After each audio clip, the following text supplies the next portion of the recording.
Now, development economist Professor Jayati Ghosh, an economist and social scientist, Dr. Howard Nicholas believes that the path Sri Lanka chose for economic recovery with the support of the IMF would hurt the island's poor and marginalized segments. Making his remarks at Hyde Park with Indivara Yamawatta on Other Derana 24, they said they believe that debt forgiveness would be the only solution for Sri Lanka's recovery. On the contrary, however, financial analyst Murtaza Jafaji is of the opinion that Sri Lanka would lose access to international creditor markets as soon as it resolves to debt forgiveness, while also causing a collapse in the country's banking system. This document prepared by close to 200 economists, including yourself. So what are these fundamentals that you looked at in the Sri Lankan economy? This is an unsustainable debt. It has to be cut. There is no way that Sri Lanka can recover paying the full amount of this debt and on the current terms. When it comes to sovereign debt, it becomes a huge issue because of the complexity, and suddenly it becomes very moral and fingers are pointed and people say, you're living beyond your means. So in fact, the problem is that if you impose the IMF type package, it's the poor who will suffer. The excessive borrowing that Sri Lanka indulged in, it's relatively new because they're encouraged to go in for these international sovereign bonds. And it's not just a question of being nice to other countries or helping. It is because you are responsible for this. You cannot be devoid of blame. The IMF head, Kristina Georgieva, had already said that, yes, you must spend more. But when it comes to the IMF advising countries on the ground, the ones who are facing currency payments problems, they don't do that. They impose the same austerity, which we know is counterproductive. I can assure you that the United States, the European Union, Japan, the G7 would never dream of doing that in a crisis. They would do counter-cyclical policies. They would expand public spending in a period of downswing. They absolutely do the opposite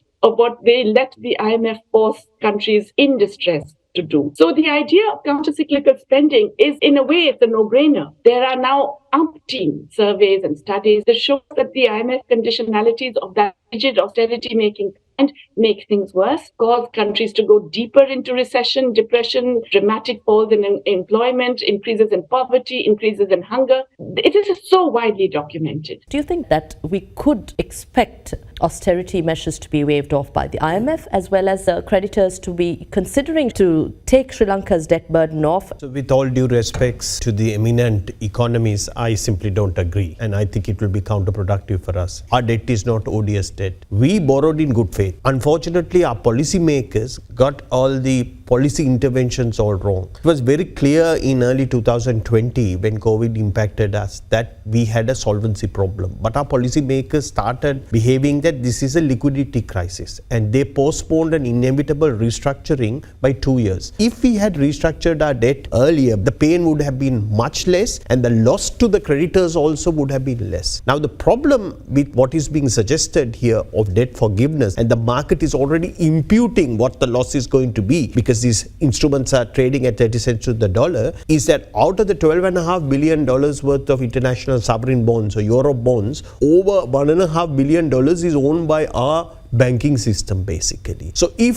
theoretically that you are going to have a debt forgiveness, not only are they facing a crisis due to the restructuring, but they will have a greater crisis, and we will precipitate the collapse of our entire banking system if we were able to do a debt forgiveness, and we will come out as a bad faith borrower, and our access to the international credit markets that will be necessary after the structural changes that are necessary for our future growth is going to be impaired. In the interim, how do you suggest we manage all these concerns?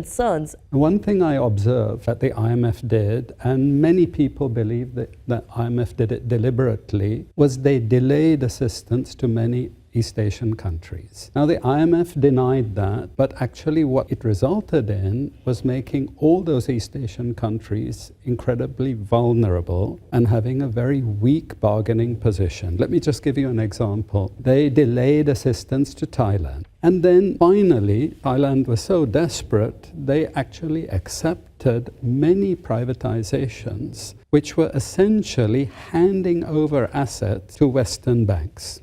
And you can go right through all the other East Asian countries, and they had the same experience. Policymakers, and they did not believe the IMF story that this was some bureaucratic mishap of the IMF, etc. This is deliberate. It strengthens the hands of the creditors, especially those holding ISBs. Now, I think there's nothing actually stopping the IMF coming quickly with emergency assistance of 2.9 billion, except the creditors won't like it. They won't like it because it strengthens Sri Lanka's bargaining hand. And I think that also has to be addressed, and the IMF has to be asked, is this a repetition of the East Asian crisis where you're deliberately withholding support to strengthen the hands of the creditors?